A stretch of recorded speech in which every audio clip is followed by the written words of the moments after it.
Hello everyone, good morning. Welcome in this lecture. Students, today we are going to discuss a very interesting topic, motion of a car. Motion of a car. यार car का motion तो वैसे आप जानते हो कैसे drive किया जाता है, कार को कैसे ड्राइव किया जाता है. But we are going to the concept, physical concept. If you are going to turn the car, तो किस तरीके से कार को टर्न किया जाता है, मीन्स वहां क्या क्या सिचुएशंस होनी चाहिए. टर्न क्या रहता है, मतलब वो ऐसा मीन्स नहीं है उसका कि आपको स्टीयरिंग को टर्न करना है. मतलब वहां जो सेंटीमीटर सर्कुलर मोशन है, तो सर्कुलर मोशन होने के लिए सेंटीमीटर फोर्स रिक्वायरमेंट है. तो सेंटीमीटर फोर्स किस तरीके से वहां एग्जिस्ट करेगा, कौन अप्लाई करेगा वहां सेंटीमीटर फोर्स. एक तो लेवल रोड पर कार का हमें मोशन पढ़ना है. दूसरा बैंक रोड पर, जब दो तरीके से हमारे टर्न बनाए जाते हैं रोड पे. एक तो प्लेन टर्न बनाया जाता है इस तरीके से, ये टर्न थोड़ा डिस्टेंस होगी खूब ज्यादा, आराम से टर्न बना दिया जाता है. जब डिस्टेंस थोड़ा स्पेस कम होता है और स्पेस कम होगा तो उस ड्यूरेशन में क्या किया जाता है, रोड को बेंड कर दिया जाता है, थोड़ा सा उसको उठा दिया जाता है और उसको टर्न कर दिया जाता है इस तरीके से. कम जगह में अगर टर्न बनाना होता है तो बेंड कर दिया जाता है हल्का सा. ऐसा नहीं कि बहुत ज्यादा बेंड करके, ऐसा भी नहीं है कि बहुत कम जगह और आप बेंड कर दो, उसकी भी कुछ कंडीशंस है कि उससे ज्यादा आप बेंड नहीं कर सकते. बेंड का मतलब ये थोड़ा आप 90 डिग्री बेंड कर दो, उसको 90 डिग्री बेंड करोगे तो रोड कार कहाँ चलेगी, फटाक से नीचे आ जाएगी, वो गिर जाएगी. मीन्स थोड़ा बहुत बैंक जो करना होता है उसको किस तरीके से बैंक किया जाएगा, क्या सिचुएशंस है, वो हम आज डिस्कस करने वाले हैं. तो सबसे पहले motion of a car on level road का कहते हैं यहाँ पे, ऑन लेवल रोड. ठीक है, लेवल रोड मतलब इस तरीके से हुआ कुछ. ये टर्न बता रहा हूं यहाँ पे कार का, इस तरीके से टर्न है. ये आपकी कार इस तरीके से टर्न लेती हुई आ रही है. सपोज करो ये कार एक बनाई देते हैं, छोटा सा कार बना देते हैं.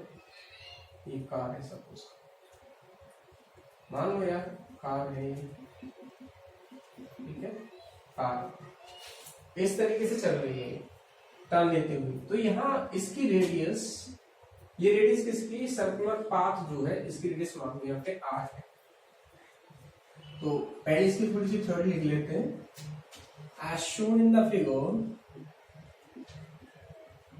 as shown in figure, a car turning,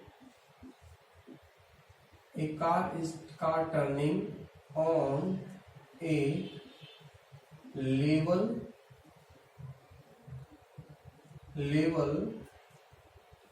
circular turn of radius small r.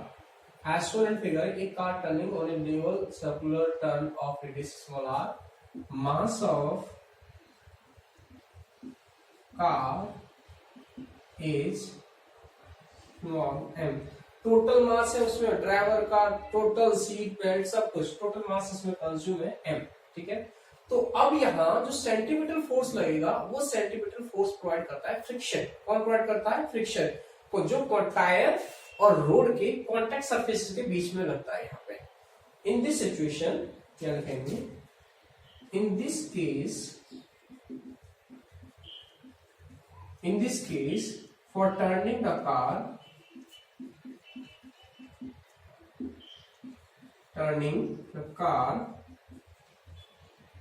centripetal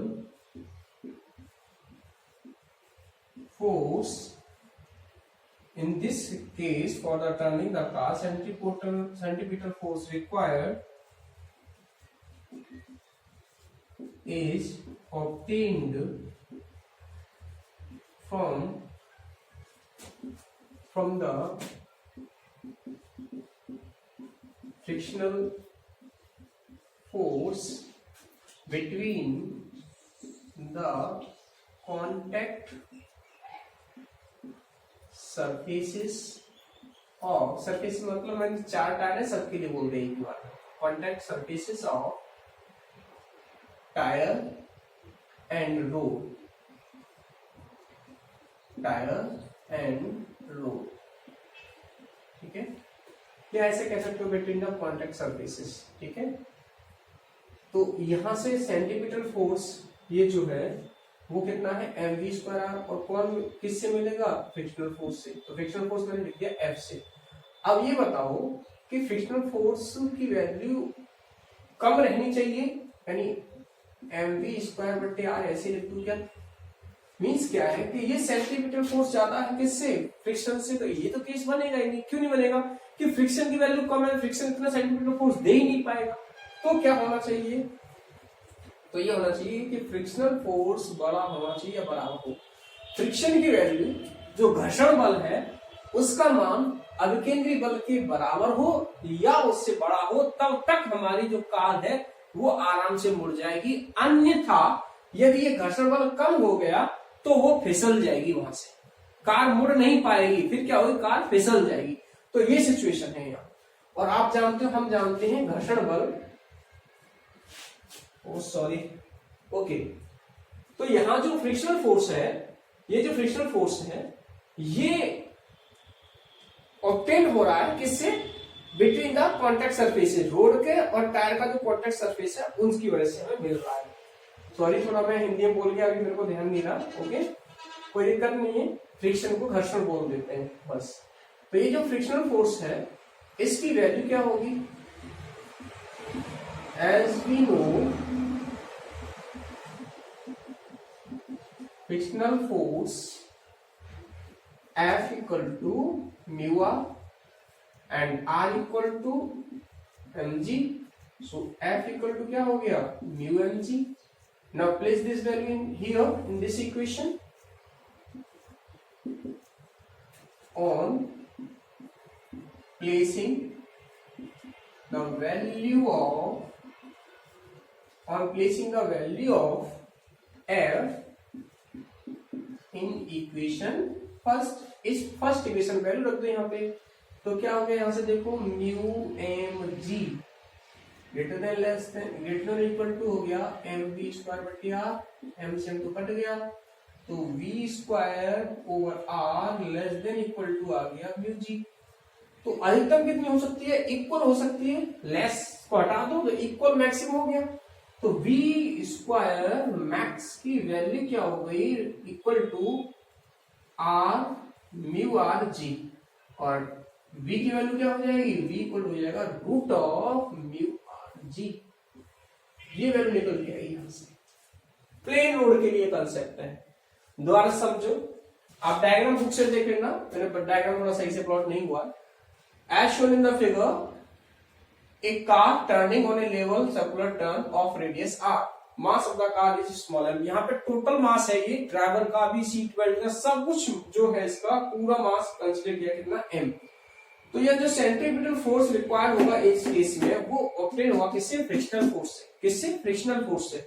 frictional force की वैल्यू क्या होती है, हमने पढ़ा है पहले फ्रिक्शन को, F equal to mu R. Friction पढ़ा था ना आपने, स्टैटिक फ्रिक्शन पढ़ा था, काइनेटिक फ्रिक्शन पढ़ा था, उसमें आपको जो स्लाइडिंग था, रोलिंग था, friction, sliding friction, rolling friction, ये सारी चीजें आपको बताई गई थी। उसकी मैक्सिमम लिमिट क्या होती है फ्रिक्शनल वैल्यू की, वो सब चीजें यहाँ बताई गई थी आपको। F equal to mu R होता है, R इक्वल टू होता है mg, वैल्यू सब्स्टिट्यूट कर दियो, म्यू mg आ गया आपकी वैल्यू, और इसको यहाँ रख दिया इक्वेशन फर्स्ट में। तो V मैक्सिमम मिल गया आज आपको, मैक्सिमम स्पीड ऑफ कार है जिससे वो सेफली वहां से टर्न हो जाएगी कार, ठीक है। तो न्यूमेरिकल प्रॉब्लम्स देख लेते हैं। अगर आप चाहो तो यहाँ से इसको फॉर्मूले को लर्न कर सकते हो, और नहीं भी करना चाहते तब भी क्वेश्चन में कोई प्रॉब्लम नहीं है, इजीली सॉल्व हो जाएगा। देखो मैं क्वेश्चन आपको लगा के दिखाता हूँ। ये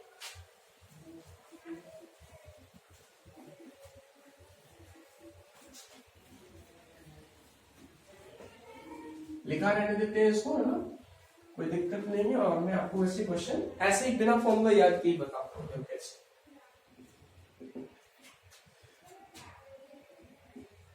A car takes turn on a circular turn of radius 10 metre लिखते हैं, ऑफ रेडियस 10 मीटर। और ज्यादा करना चाहो तो 100 कर सकते हो, इतना ही रहने दो, न्यूमेरिकल वैल्यू तो समझनी है आपको। कोफिशिएंट ऑफ फ्रिक्शन फोर्स और मास लिख लो, mass of car is 2000 kg या 200 kg लिख लेते हैं, चलो 200 kg, थोड़ा कम ही रखा है, 300 kg 3-4 क्विंटल तो हो सकता है इसी में। मास of car is 200 kg and coefficient of friction mu is 0.2.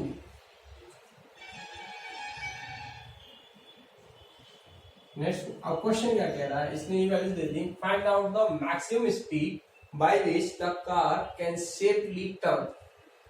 Find out the maximum speed of car by which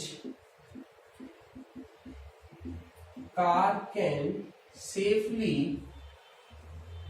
turn हो सकती है उसके लिए, ठीक है। फिर एक बार इसमें अभी डिस्कस करेंगे, जो सब्सिट्यूट क्वेश्चन इसका भी डिस्कस करेंगे। तो अभी तो मैंने वो कंसेप्ट लिखा हुआ है, अगर वो फॉर्मूला लिखा हुआ है, फॉर्मूला लगाना चाहो तो फॉर्मूला अप्लाई कर दो, डायरेक्ट सारी वैल्यूज गिवन है, इजी सॉल्व हो जाएगा। फॉर्मूला नहीं लगाना चाहते हो तो आपको सॉल्यूशन आपको पता है कि फ्रिक्शनल फोर्स की वैल्यू ग्रेटर होनी चाहिए या उससे ज्यादा होनी चाहिए, किससे, सेंट्रीपिटल फोर्स से, mv²/r से। फ्रिक्शनल फोर्स की वैल्यू होती है F = μr, मतलब μmg हो जाएगा, μmg बड़ा होना चाहिए mv²/r से, m से m कट गया। अब v निकाल सकते हैं यहाँ से आप, तो v > आ जाएगा √of μrg। तो मैक्सिमम कितना आ जाएगा, इक्वल आ जाएगा इसके, तो v = क्या आ गया, म्यू दे रखा 0.2, r दे रखा था 10। देखो मास तो कोई रोल प्ले कर नहीं रहा है, इसे मास तो देता हो ना देता तो कोई दिक्कत नहीं थी। म्यू कितना दे रखा था 0.2, रेडियस कितनी दे रखी है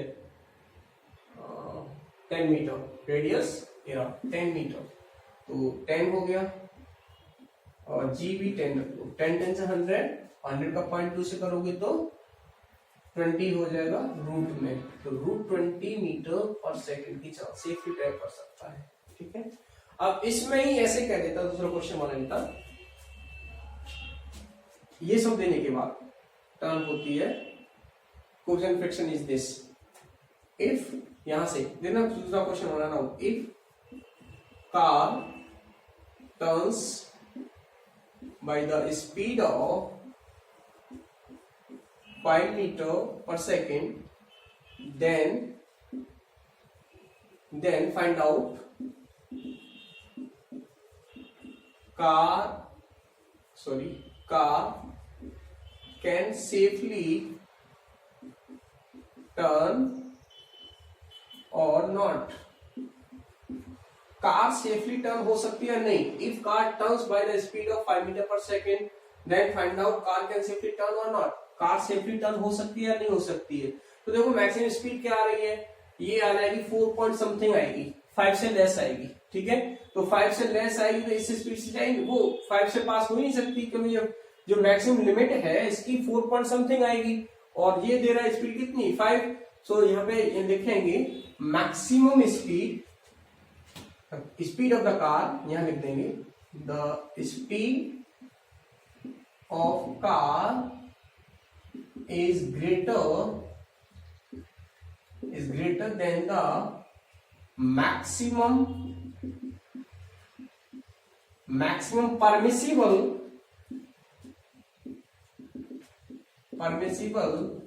speed of car for turn. So car cannot safely turn. So car cannot safely turn. Car safely turn नहीं कर सकती है, क्योंकि उसकी जो स्पीड है वो मैक्सिमम से एक्सीड कर रही है। मैक्सिमम स्पीड ये है उससे ज्यादा स्पीड रखो तो स्किडिंग कर जाएगी वो, ठीक है, स्किडिंग कर जाएगी। कई दफा ऐसा भी होता है, प्लेन पे तो कोई दिक्कत नहीं है, प्लेन रोड पे तो चाहे कितनी स्लो निकाल दो आप, ठीक है, लेकिन जो बैंक रोड होता है उस पर मैक्सिमम की भी वैल्यू है फिक्स होती है, मिनिमम इतनी मिनिमम वैल्यू से भी कम नहीं होनी चाहिए। अगर उससे कम है तो इस तरफ अंदर फिसल जाए, उससे ज्यादा मैक्सिमम लिमिट से ज्यादा करोगे तो दूसरी तरफ स्किडिंग कर जाती है। तो अब देखो क्वेश्चन आपको कंसेप्ट समझाएंगे। Motion of a car on a banked road, किस पर? बैंक्ड रोड पे। लेवल रोड का समझ में आ गया। अब डिस्कस करेंगे इसका बैंक्ड रोड। बैंक कैसे की आती है, आपको कुछ कभी देखा हो आपने, मीन्स के अगर हम कभी स्पेस कम पड़ जाता है तो जो कंस्ट्रक्शन वाले होते हैं, रोड को जो कंस्ट्रक्ट करते हैं, वो वहां बैंक कर देते हैं, उसको थोड़ा ढलान बना देते हैं। तो motion of a car on a banked road discuss करते हैं। कुछ नहीं, बस सिंपल सा कंसेप्ट समझते जाओ यार।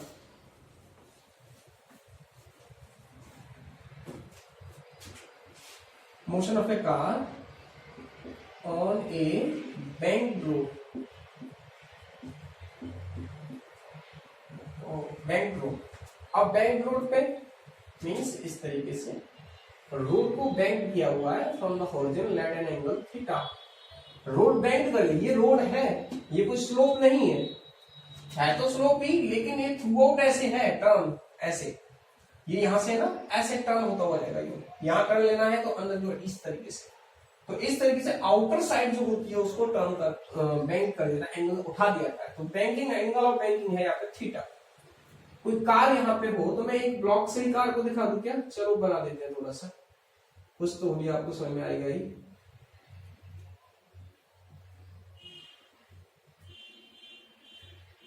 एक कार, अब इसमें क्या दिक्कत है पता है आपको? एक कार ऐसी चलती हुई दिख रही है और मुझे कार दिखानी थी इस तरफ 3D में ऐसे, क्योंकि ये रोड कोई ऐसे थोड़ा ना जाना, उसको ऐसे इंक्लिनेशन करना नहीं है, इसको इस तरफ जाना है। तो ब्लॉक से ही दिखा देता हूँ, ठीक है? बुक्स में तो आराम से दिखा ही हुआ है आपको।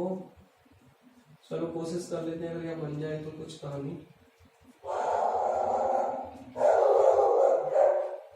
नहीं बन रही है, ठीक है? ये इस तरफ से चल रही है, ध्यान देना इसको। ऐसे आप नहीं बन रहा है डायग्राम, चलो ऐसे ही रखो इसको, ब्लॉक मान लो इस तरीके से। ये कार है और ये इस तरीके से टर्न कर रही है। इस पे मास है कार का m, normal direction perpendicular react करती है ऑलवेज, तो n लग गया। ये फ्रिक्शनल फोर्स इस तरफ लगेगा, इसका अब यहाँ F लगेगा ये, ठीक है? तो हॉरिजॉन्टल कंपोनेंट होंगे सबके और वर्टिकल कंपोनेंट होंगे ऐसे। इसका ये एंगल देखो, ये mg, सॉरी mg यहाँ है, ये mg है, इसका कंपोनेंट इस साइड चला जाएगा mg cos ऑफ थीटा। इस डायरेक्शन की बात करते हैं, लेकिन हम तो हॉरिजॉन्टल वर्टिकल में तोड़ ही रहे, तो इसको यहाँ लिखने की जरूरत हमें नहीं पड़ेगी। हम किसको लिखते हैं? इसको लिखते हैं। ये भी एंगल थीटा है, n cos थीटा, और इधर आ गया n sin थीटा। ये एंगल थीटा, तो ये एंगल भी थीटा, तो f का एक कंपोनेंट इधर आ जाएगा f cos थीटा, और इधर आ जाएगा f का डाउनवर्ड में f sin ऑफ थीटा। तो पहले तो इसकी थ्योरी, फिर डायग्राम और क्लियर कर देता हूं एक बार। यहाँ पे इस तरीके से डायग्राम है, ये ब्लॉक,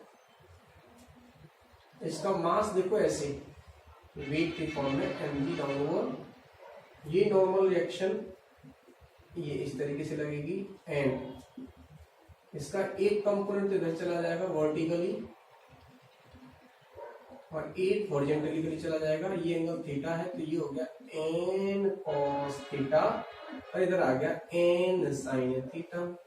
अब ये फ्रिक्शन का कम, यहाँ थीटा एंगल था तो फ्रिक्शनल फोर्स भी इधर लग जाएगा F cos थीटा, और इधर फ्रिक्शन का आ जाएगा F sin थीटा। ये है यहाँ पे मैंने जो FBD वहां दिखा रखा है, यहाँ थोड़ा कॉम्प्लिकेटेड लग रहा है, और ये एंगल दे रखा था आपको कितना, थीटा। समझ में आ गया होगा आपको डायग्राम? आपको यहाँ से इरेज कर देते हैं इसको। आप पहले तो थ्योरी लिख दो यहाँ पे, as shown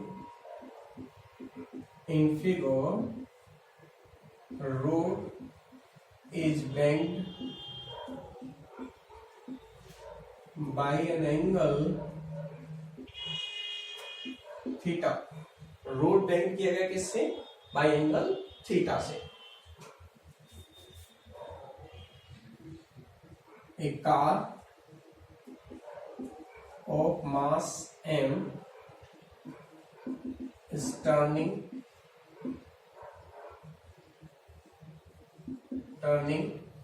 on a banked circular turn of radius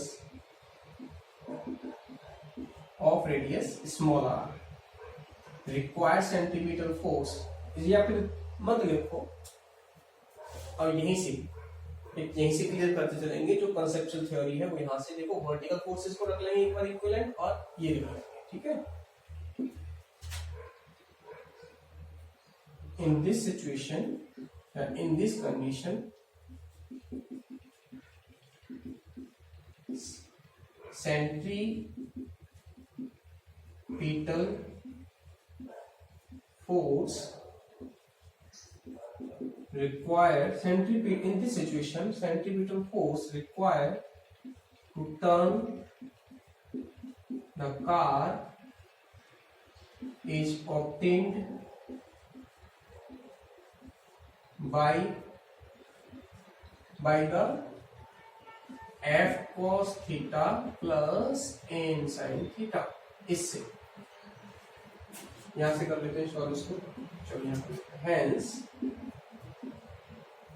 ये हो जाएगा यहाँ से n sin theta plus f cos theta equal to mv square upon r।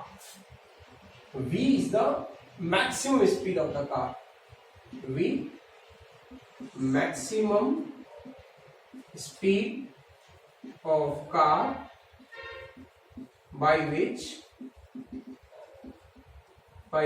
car can safely turn on road, ठीक है। कार कैन सेफली टर्न, इतना लिख सकते हो। So as you know F equal to mu R और mu N, या तो N लिया है,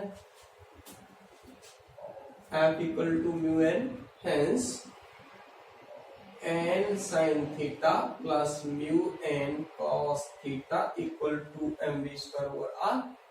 n कॉमन ले लो, यहां से n कॉमन ले लेंगे तो ये हो गया sin theta plus cos theta, इधर हो जाएगा r over m equal to v square. So v equal to r over m, इधर कर दिया है n sin theta plus cos theta. इस इक्वेशन फर्स्ट आते हैं। अब दूसरा इक्वेशन ये वर्टिकल से ले लो, वर्टिकली से, तो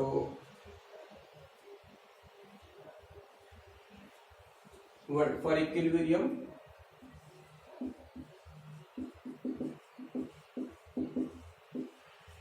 summation F why should be 0। तो यहाँ वर्टिकल में कौन कौन से लग रहे हैं, एक तो एन कॉस थीटा लग रहा है अपवर्ड, माइनस का F sine theta downward equal to क्या है mg, माइनस में रहेगा तो इधर पहुंचा दिया है। तो यहाँ से भी एन कॉस थीटा, एफ की वैल्यू म्यू एन, ये हो गया sine theta equal to mg। N obtain हो जाएगा, यहाँ से एन को कॉमन ले लेते, cos theta minus sine theta mu sine theta equal to mg। So n equal to मिल गया mg over cos theta minus mu sine theta. n की वैल्यू मिल गई, n की वैल्यू को यहां रख दो फर्स्ट इक्वेशन में, ठीक है। यहां से इरेज कर रहे हैं, वहां पे से हम n की वैल्यू सब्स्टिट्यूट करेंगे इक्वेशन नंबर 1 में।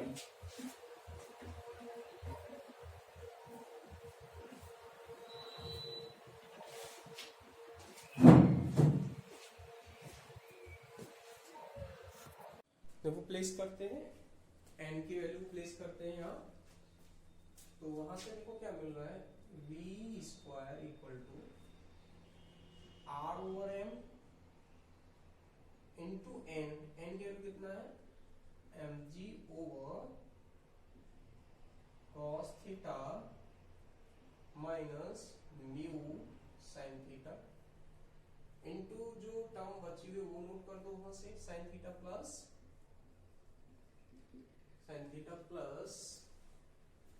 यहाँ ये म्यू cos थीटा बचा, देखो म्यू यहाँ एक टर्म रह गई म्यू, तो यहाँ भी क्या आएगा ये mu sine theta plus mu cos theta, clear. cos theta दोनों से कॉमन ले लो, m से m कैंसिल हो गया तो v स्क्वायर इक्वल टू बन गया R G.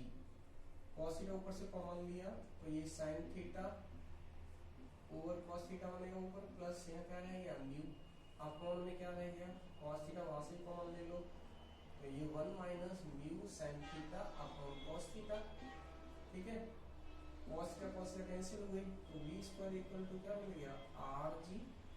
sin theta over cos theta क्या हो गया tan theta plus mu over 1 minus mu tan theta. तो v की वैल्यू क्या मिलेगी, मैक्सिमम स्पीड है ये, v मैक्स है ये, v max equal to root of R G mu plus tan theta, ऐसे लिख सकते हैं over 1 minus mu tan theta. Maximum speed ये होगी हमारे पास, maximum speed v max equal to root of R G bracket में mu plus tan theta over 1 minus mu tan theta. इस स्पीड से अगर कार निकलेगी तो वो सेफली ड्राइव होगी। अब न्यूमेरिकल बेसिस पर चेक करेंगे कि किस स्पीड से उसको निकलना चाहिए। न्यूमेरिकल प्रॉब्लम को देखते हैं, कोई एक न्यूमेरिकल प्रॉब्लम लेते हैं, नोट कर लेंगे यहां तक आप। क्वेश्चन देखिए इस पर बेस्ड।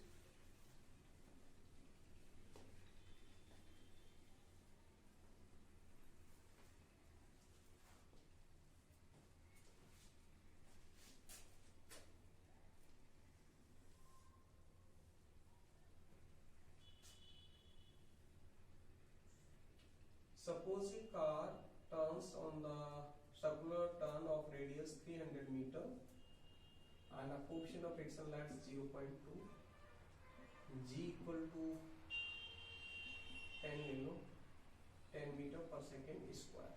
ओके, एंगल थीटा कुछ ऐसा ले लो यहाँ पे, वैसे तो आपको इस तरह गिवन होते हैं जो आपको वैल्यूज प्रोवाइड की जाएगी, ऐसा ले लेते हैं कि जो आपको पता है। बैंक एंगल ऑफ बैंकिंग है, बैंक रोड का एंगल है ये, लेट्स 30 डिग्री, 30 डिग्री पर बैंक किया हुआ है। अब दो सिचुएशन पूछ सकता है, एक तो ऐसा कह सकता है कि वो विदाउट स्लाइडिंग, के बिना स्लाइड की, स्लाइड की मतलब क्या है यहाँ पे, स्लाइड मतलब फिसल जाना, तो स्लाइड के केस में फ्रिक्शन की रिक्वायरमेंट है। ठीक है, लेकिन फ्रिक्शन इतना अवेलेबल हो जाए कि उसको उस स्पीड से वहां से पास करा सके। तो विदाउट स्लाइडिंग के लिए हम पहले बात करेंगे यहाँ कि बिना स्लाइड किए, बिना स्किडिंग किए वो सेफली वहां से ड्राइव हो जाए, टर्न हो जाए कार। सो फाइंड आउट, यहाँ पे लिख देते हैं, find out the maximum speed of car by which car can safely, by which the car can safely turns, car can safely turn। Solution चाहे तो आप डायरेक्टली फॉर्मूला यूज कर सकते हो, नहीं तो कंसेप्चुअली वहां से जा सकते हो, वही आपको सारा कुछ दोबारा से करना पड़ेगा। तो फॉर्मूला यूज कर लेते हैं, यहाँ पे निकाला हुआ है अभी आपने, v max equal to bank road के लिए ये R G 1 plus mu plus tan theta over 1 minus mu tan theta, bank road के लिए यही है ना ये वाला। तो v max इक्वल टू क्या होगा, रूट ऑफ आर 300, g 10 ले लो, म्यू 0.2 है, tan 30 ओवर 1 माइनस म्यू की वैल्यू 0.2, tan 30। इन सारी वैल्यूज को यहाँ सब्स्टिट्यूट करेंगे और आपको आंसर मिल जाएगा। मैक्सिमम स्पीड, परमिसिबल स्पीड होगी कार की, अगर इससे कम रहता है तो कोई दिक्कत नहीं, लेकिन इससे ज्यादा एक्सीड करता है तो वो कार वहां से स्लाइड कर जाएगी, फिसल जाएगी। ठीक है, स्लाइड कर जाएगी। और स्किडिंग ही ना करे, स्किडिंग मतलब होता है फ्रिक्शन ही अप्लाई ना हो, स्किडिंग ना करे तो वहां पे क्या होगा, फ्रिक्शनल फोर्स की रिक्वायरमेंट नहीं होगी, उस केस में हमारा लॉजिक थोड़ा चेंज हो जाता है। ठीक है, अब कुछ और न्यूमेरिकल प्रॉब्लम्स को डिस्कस करते हैं जो पीछे से आपके रिलेट है। ये समझ में आ गया क्वेश्चन, आपको कॉन्सेप्ट समझ में आ गया होगा। अभी हमने नया कॉन्सेप्ट पढ़ा है, कौन सा, turning of a car on A level road and bend road. Level load पर किस तरीके से टर्न की जाती है और बैंक लोड पर किस तरीके से टर्न होती है, क्या कंसेप्ट है वो हमने अभी यहाँ पे लर्न किया है। Now we are going to solve few numerical problems. कुछ न्यूमेरिकल प्रॉब्लम्स को सॉल्व करेंगे अब हम। Let's see here a very popular question. Suppose a man is standing on a physical balance inside the lift. This is the lift, okay? And here it is a physical balance on which a person is standing, okay? इस पर कोई person stand है, यहाँ पे ये physical balance है। जी की value आपको दे दी 10 मीटर पर सेकेंड स्क्वायर और मास इसका दे दिया पर्सन का, सपोज करो 50 kg, ओके, मास दिया हुआ है। अब क्वेश्चन क्या कह रहा है, find out reading of physical balance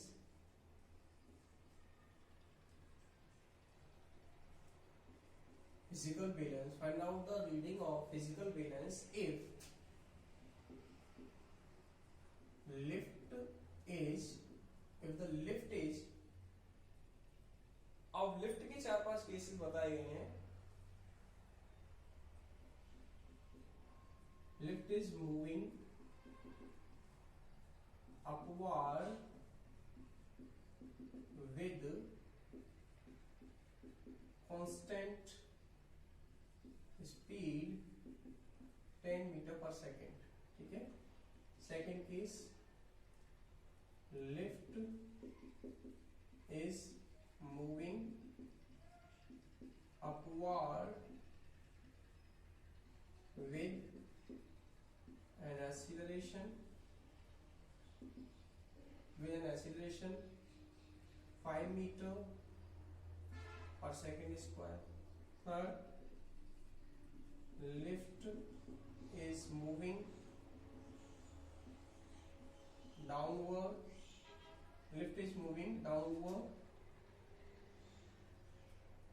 with by an acceleration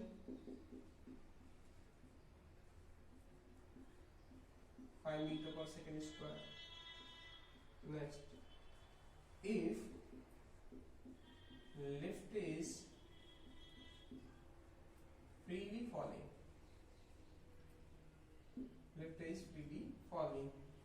ये वाला केस।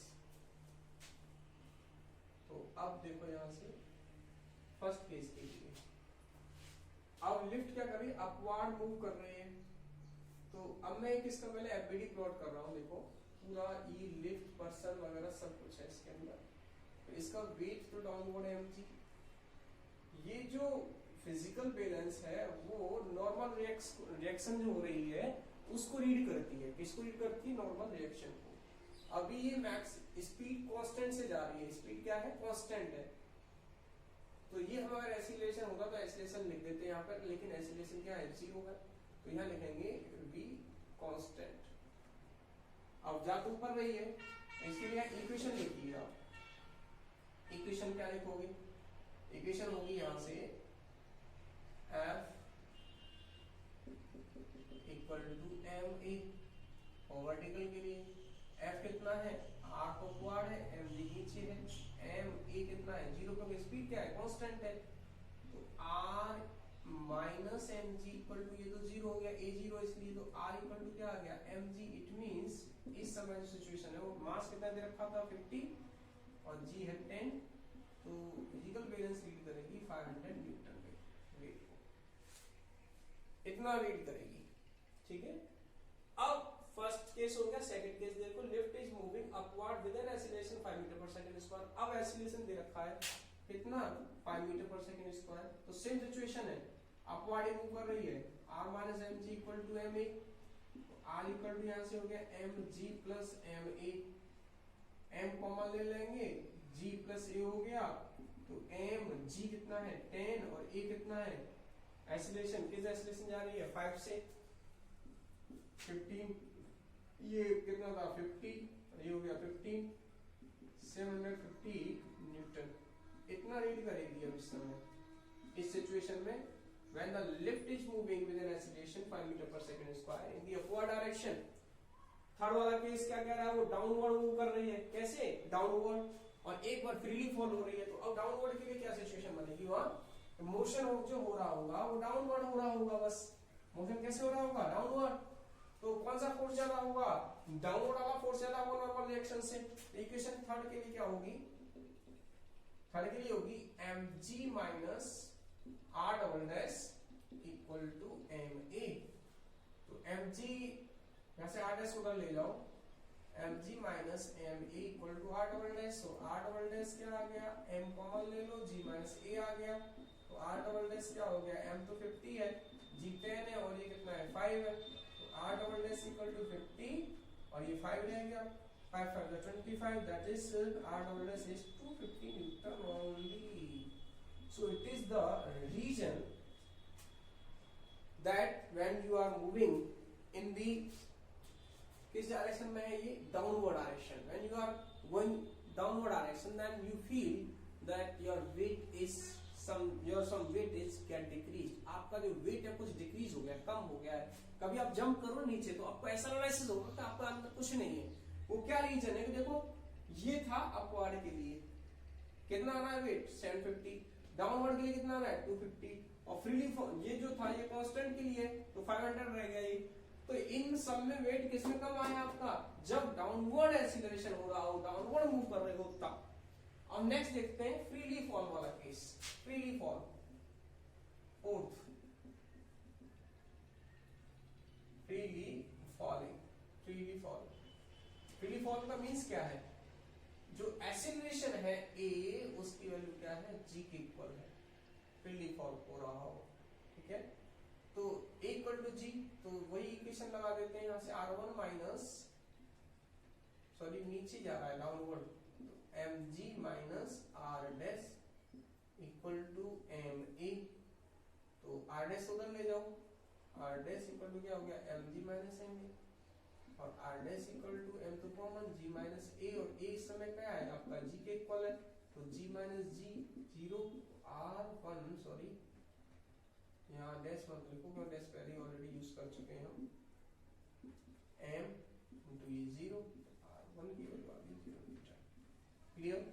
तो जब फ्रीली फॉल होगा एकदम उसी एक्सीलरेशन से जैसे जो ग्रेविटेशनल एक्सीलरेशन है, तब आपका जो वेट है वो वेट बिल्कुल वेटलेस एक्सपीरियंस होगा आपको, आपके अंदर या कोई जो ऑब्जेक्ट है उसके अंदर कोई वेट नहीं है, वेटलेस ऑब्जेक्ट रहेगा उस समय जब लिफ्ट फ्रीली फॉल हो रही हो, मींस जिस जो ग्रेविटेशनल एक्सीलरेशन है उसी के साथ वो फ्रीली फॉल हो जाएगी, तब हमें ये एक्सपीरियंस होगा कि हमारा जो वेट है वो 0, हमारे अंदर कोई वजन है ही नहीं, कुछ भी नहीं है, हमारे अंदर एकदम खाली है, एम्प्टी, क्लियर।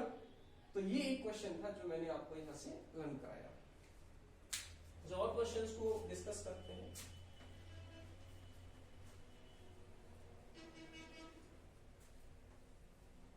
न्यूटन्स का जो सेकेंड लॉ है वो बहुत ज्यादा अच्छा है, उसी पर बेस्ड न्यूमेरिकल प्रॉब्लम रहता है। फर्स्ट लॉ तो क्या देता है आपको, quantitative definition of force provide करता है, बाकी तो कुछ चीज आपको दे नहीं रहा, वो वहां से केवल ये पता लगता है कि कोई बॉडी रेस्ट में है तो रेस्ट में रहेगी, मोशन में तो मोशन में रहेगी, until an external force is not applied, so it defines the quality of the force, कि फोर्स एक्चुअली करता क्या है, इसका फंक्शन क्या है। So force is the quantity which change the position, change कर सकता है और चेंज करने की कोशिश करता है, that is the force. Second जो अब लॉ है न्यूटन्स का वो बेसिकली न्यूमेरिकल बेस्ड है, उसे बहुत सारी चीजों को सॉल्व किया जाता है, क्लियर। तो न्यूमेरिकल प्रॉब्लम डिस्कस करते हैं, और एक प्रॉब्लम और देखिए आप, suppose mass of the object है 50 kg, 50 kg मास है, और किसी ऑब्जेक्ट की इनिशियल वेलोसिटी है सपोज करो 100 मीटर पर सेकेंड, 100 मीटर पर सेकेंड, और उस पर कोई रेजिस्टिव फोर्स अप्लाई किया जाता है, क्या अप्लाई किया जाता है, रेजिस्टिव फोर्स अप्लाई किया जाता है, जो निकालना है आपको, वो क्या करता है ऑब्जेक्ट को रेस्ट में ला देता है, रेस्टिव फोर्स अप्लाई किया और वो ऑब्जेक्ट को कहां ले आता है, रेस्ट में। तो उसने पूछा क्या है, find out the value of the restive force, जो रेस्टिव फोर्स अप्लाई किया। क्वेश्चन में आया क्या, कोई ऑब्जेक्ट है जो इस इनिशियल स्पीड के साथ मूव कर रहा है 100 मीटर पर सेकंड के साथ, जिसका मास दे रखा है। अब उस ऑब्जेक्ट में कोई रेस्टिव फोर्स अप्लाई किया जाता है जिससे कि वो ऑब्जेक्ट रेस्ट में पहुंच जा रहा है। तो रेस्ट में कितने टाइम में पहुंचा रहा है, वो 10 सेकंड के अंदर। तो उस रेस्टिव फोर्स का मैग्नीट्यूड क्या है, उसकी वैल्यू क्या है। अच्छा, इसमें डायरेक्शन पूछ लेगी तो अब find also tell about the direction of the restive force. तो डायरेक्शन ऑलवेज क्या होगी, opposite to the speed of और the motion of the object. जिस ऑब्जेक्ट जिस डायरेक्शन में मोशन कर रहा है उसके जस्ट अपोजिट होनी चाहिए, क्योंकि रेस्टिव फोर्स है, अपोज करेगा ना मोशन का, इसलिए तो डायरेक्शन तो रिवर्स होगी किसके, मोशन के। मैग्नीट्यूड कैसे निकालेंगे, let's see here from first kinematic equation, kinematic equation, sorry v equal to u plus 80, so v तो 0, u 100 प्लस 8, देखो रेस्टिव फोर्स है, अभी निकल के आ जाएगा, कोई दिक्कत नहीं। t कितना दे रखा है 10, तो 10 a, तो a इक्वल टू माइनस का 10 आ जाएगा, यहाँ से निकालोगे ना 100 डिवाइड बाई 10, तो ये आ गया कितना, -10 मीटर पर सेकेंड स्क्वायर। रिटार्डेशन शो कर रहा है, ये माइनस एसिलेशन आना, रिटार्डेशन हो रहा है, उसकी स्पीड डिक्रीज हो रही है, फाइनली तो 0 हो ही गई। तो ये नेगेटिव साइन इंडिकेट ये कर रहा है the object is, the speed of the object is continuously decreasing, retardation हो रहा है उसके अंदर। क्या हो रहा है, retardation. Negative sign indicates retardation. Here note कर देते हैं, negative sign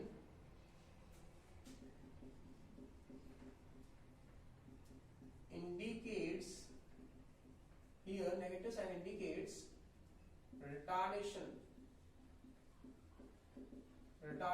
here negative sign indicate कर रहा है क्या, retardation। ओके, तो नेगेटिव साइन इंडिकेट करता है रिटार्डेशन को।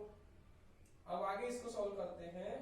Force Newton second law, F equal to ma, अगर F इक्वल टू m कितना है 50 और a कितना है माइनस का 10, तो रेजिस्टिव फोर्स की वैल्यू आ गई माइनस का 500 न्यूटन। तो ये नेगेटिव साइन इंडिकेट कर रहा है कि रेजिस्टिव फोर्स है। कौन सा फोर्स है, रेजिस्टिव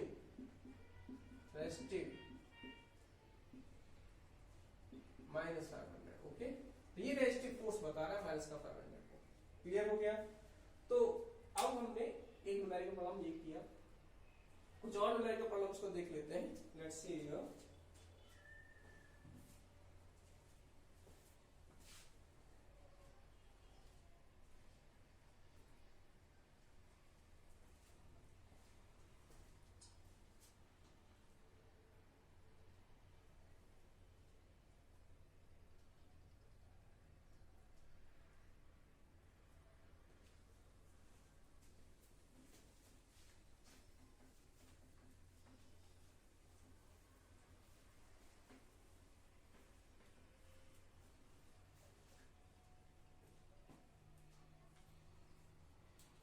सेम क्वेश्चन है यहाँ पे।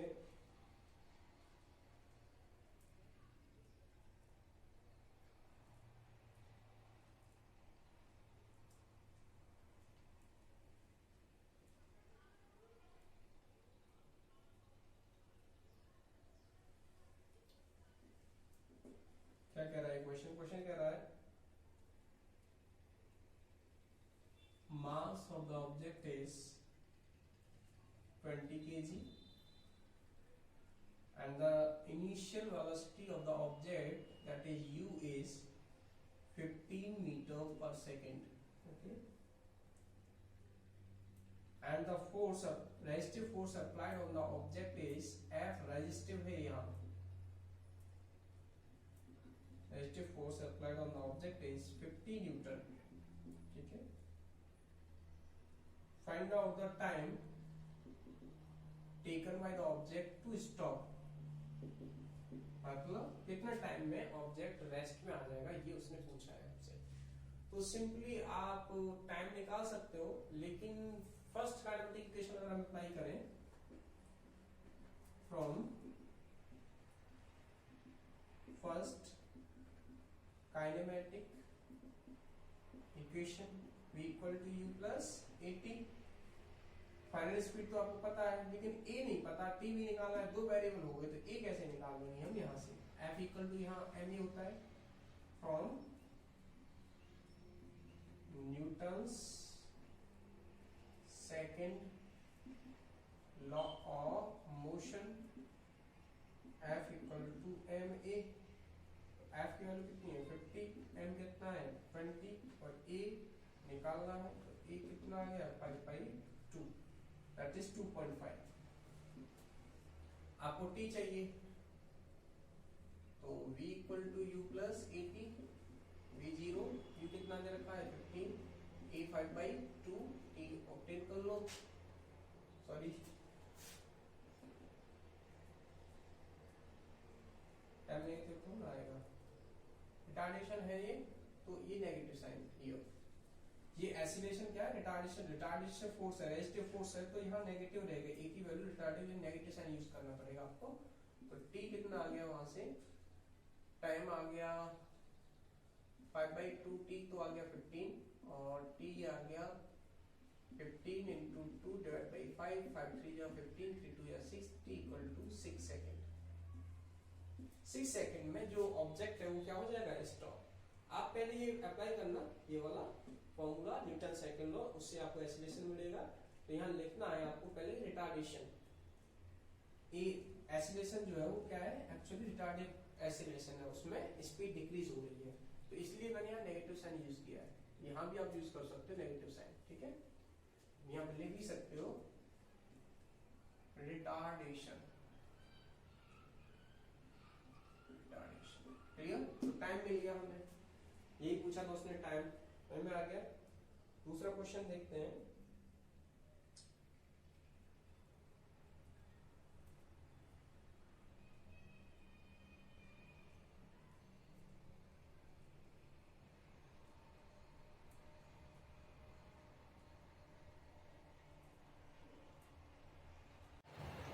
नेक्स्ट क्वेश्चन है, चलो इसको करते हैं।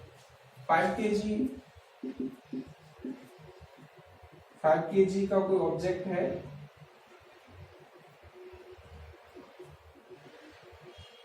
and the two forces like this one, कोई ऑब्जेक्ट है, 8 Newton and 6 Newton are perpendicularly applied, then find out the acceleration of the object and the direction of acceleration। Two perpendicular forces applied हैं, एक है 8 Newton और एक है 6 Newton, ऐसे like this one 6 1 और 8 न्यूटन, टू फोर्सेज अप्लाइड हैं इस पे, ठीक है। अब बताओ मुझे कि एक्सीलरेशन पूछा है उसने, कि एक्सीलरेशन किस डायरेक्शन में होगा और उसका मैग्नीट्यूड क्या होगा। तो एक्सीलरेशन को आप जब भी ऑब्टेन कर सकते हो कि जब आपको रिजल्टेंट फोर्स की वैल्यू मिल जाए। तो आप इस ऑब्जेक्ट का रिजल्टेंट फोर्स निकाल सकते हैं क्या, निकाल सकते हो ना, कैसे, वेक्टर फॉर्मूला अप्लाई करो, ये दोनों फोर्सेस परपेंडिकुलर हैं, तो वेक्टर का सम दो का मैंने बताया था, r equal to root of A square plus B square plus 2ab cos of theta. तो ए और बी दिए हुए हैं, थीटा भी दिया हुआ, तो नेट रिजल्टेंट फोर्स मिल जाएगा, ठीक है। तो रिजल्टेंट फोर्स यहां से कुछ ऐसे होगा, इस तरीके से रिजल्टेंट फोर्स होगा। अगर हम इसका पैरेललोग्राम बनाए और उससे अप्लाई करें इस तरीके से, तो ये मान लो आप अल्फा एंगल है, क्या एंगल है ये अल्फा, तो अल्फा भी निकाल सकते हो आप किस तरीके से, चलो देखते हैं। तो resultant force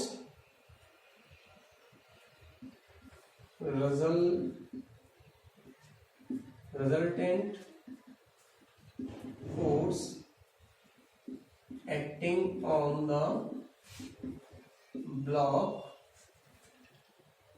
block F equal to root of 8 square plus 6 square plus 2 into 8 into 6 cos 90।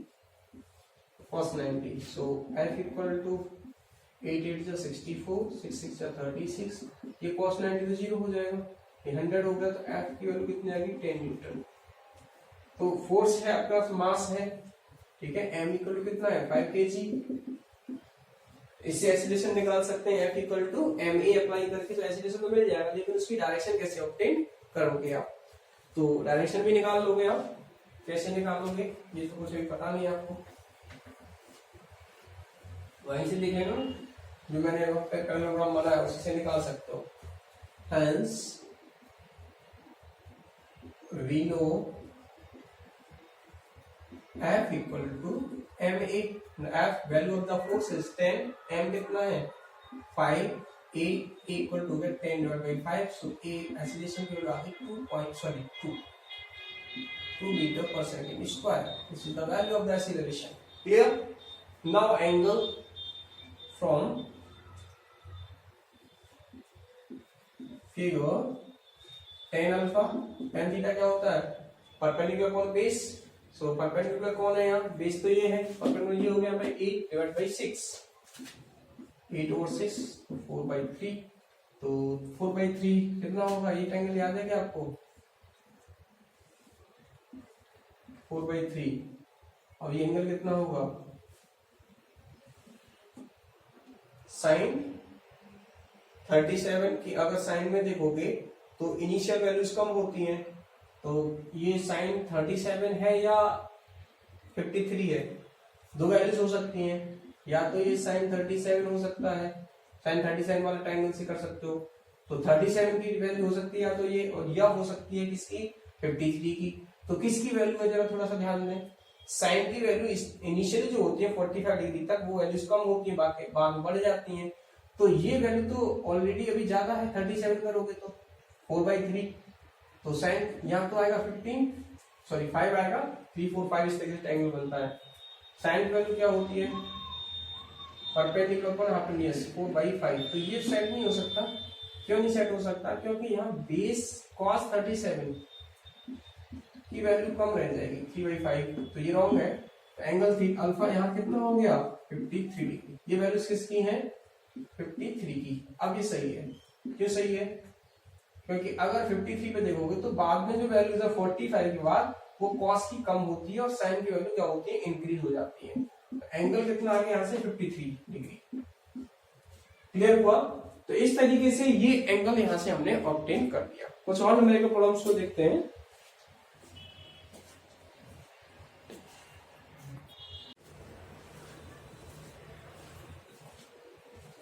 Okay students, तो आज यहीं तक करते हैं, थोड़ा सा रिवाइज करते हैं हमने क्या क्या आज स्टडी किया। आज हमने जो स्टडी किया है वो तो केवल motion of a car, logically तो हमने यही कंसेप्ट लर्न किया है, न्यूमेरिकल प्रॉब्लम्स को डिस्कस किया है आज हमने, और प्रीवियस लेक्चर में भी न्यूमेरिकल प्रॉब्लम्स को डिस्कस किया था, साथ ही उसमें हमने न्यूटन्स के लॉस की थ्योरी को स्टडी किया था और भी कुछ कंसेप्ट लर्न किए थे। तो स्टार्टिंग में चैप्टर में हमने लर्न किया था फाउंसी ऑफ अरस्तू से स्टार्टिंग की थी, फिर गैलीलियो कंसेप्ट लर्न किया था, फिर लॉ ऑफ इनर्शिया को लर्न किया, फिर Newton's first law, second law, third law को हमने लर्न किया, फिर हमने वहां पे किस तरीके से लीनियर मोमेंटम कंजर्व रहता है, हमारा इम्पल्स क्या होता है, ये सारी चीजें हमने लर्न की है इस चैप्टर के अंदर। ठीक है, आप न्यूमेरिकल्स पर जब भी जा सकते हो जब आप अपनी थ्योरी को अच्छे से पढ़ रखिए, आपने थ्योरी को आप क्लियर करो, उस थ्योरी को न्यूमेरिकल्स पर अप्लाई करो, जैसे मैंने आपको समझाया था ठीक वैसे ही आपको न्यूमेरिकल्स पर वो थ्योरी अप्लाई करनी है। आपको कोई भी प्रॉब्लम नहीं आएगी, जब आप थ्योरी को अच्छे से कर लेंगे तो न्यूमेरिकल प्रॉब्लम से कोई दिक्कत नहीं आएगी। ठीक है, तो आप अच्छे से नोट्स बनाओ, बुक के पीछे एनसीईआरटी बुक में जो न्यूमेरिकल प्रॉब्लम्स दे रखे हैं उनको अच्छे से सॉल्व करेंगे। Okay students, so enjoy the lecture, all the best, have a nice day.